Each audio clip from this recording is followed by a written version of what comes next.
সকলের উপাকে পৌঁছে দিন, সকলের কবরকে জান্নাতের টুকরায় পরিণত করে দিন। রব্বুল আলামিন, আমরা যারা জীবিত আছি আপনার খাস রহমত দিয়ে আমাদেরকে বেষ্টন করুন আল্লাহ।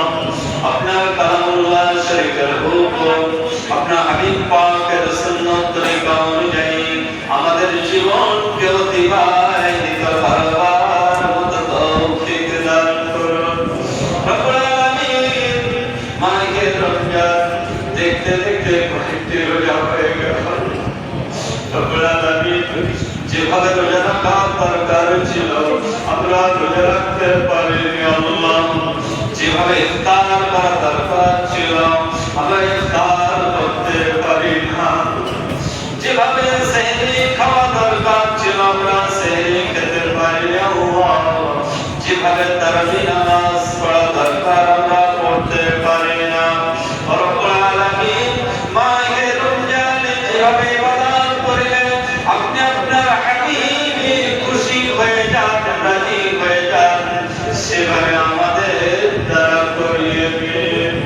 সামনে যে বড় রোজা আছে আল্লাহ রব্বুল আলামিন প্রত্যেকটি রোজা সুস্থ শরীরে হালাল রিজিকে রোজা রাখবার মতো তৌফিক দান করুন।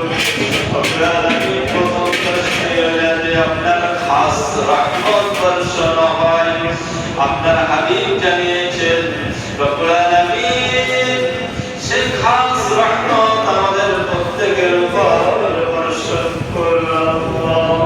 মাহে রমজান আমাদের জীবনের মধ্যে যেন শেষ না হয়ে যায়, আমরা যেন জীবনে বহু রমজান পেতে পারি আল্লাহ।